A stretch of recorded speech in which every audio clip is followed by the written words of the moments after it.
Je pense que Dieu dit ne donnez aucune place dans le non-pardon. Ne donnez pas de place au doute. Ne donnez aucune place à la rancune, parce que quand vous le faites, cela limite votre potentiel. Alors j'ai vraiment essayé de mettre par écrit comment j'ai choisi de vivre, ce que je crois que les Écritures disent et ce qui m'a aidé. Je ne peux pas écrire ou prêcher ce que je ne vis pas moi-même.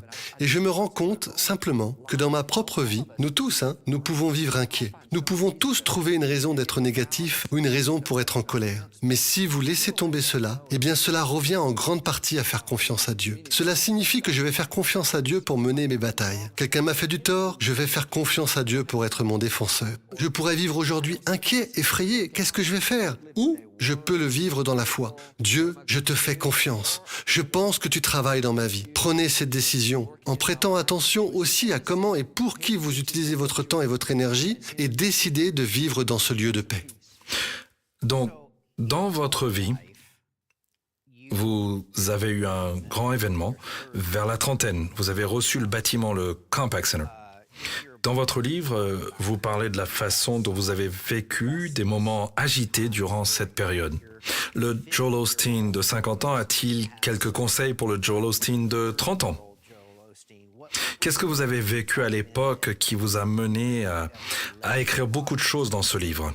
Oui, Matt et Laurie.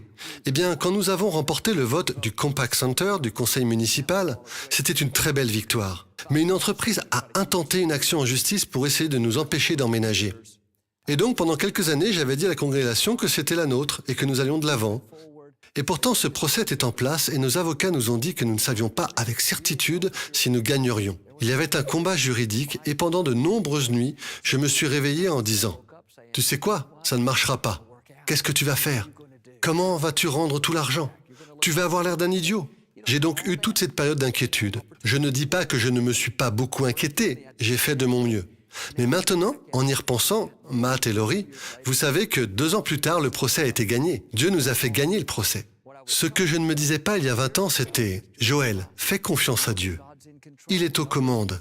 Sache qu'il ne prend pas forcément le chemin plus court. Sache que cette période où rien ne semblait changer, en fait, ça permettait de me faire changer moi. Maintenant, je pense qu'on ne pourrait pas changer cette période pour être meilleur ou pire et dire à Dieu où es-tu.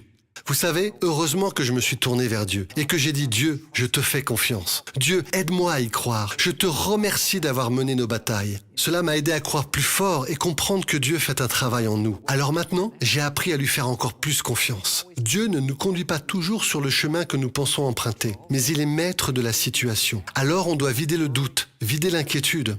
Parfois, il faut se vider de la manière dont nous voyons les choses. Trop souvent, nous disons à Dieu comment il doit procéder, mais Dieu le fait à sa manière. Et lorsque vous commencerez à faire confiance à son timing et à ses voies, votre vie ira mieux. Amen.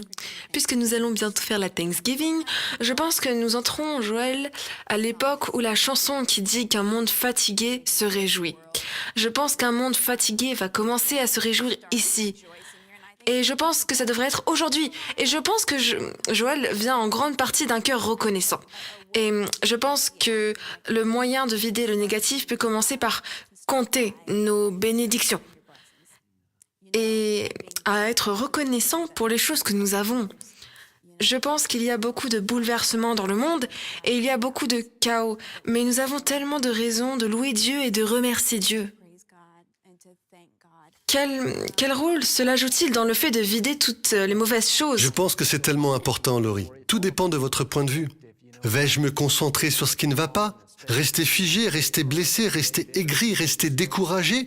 Ou vais-je dire, Seigneur, j'ai quelques torts, mais Seigneur, je suis reconnaissant d'être en vie. Je suis reconnaissant que mes bras travaillent aujourd'hui. Je suis reconnaissant d'avoir un toit au-dessus de ma tête. Vraiment, tous ceux qui nous regardent, je veux dire que, vous savez, vous avez de l'électricité, vous avez une télévision ou Internet. Et d'une manière ou d'une autre, je veux dire que dans certains endroits, nous serions considérés comme riches.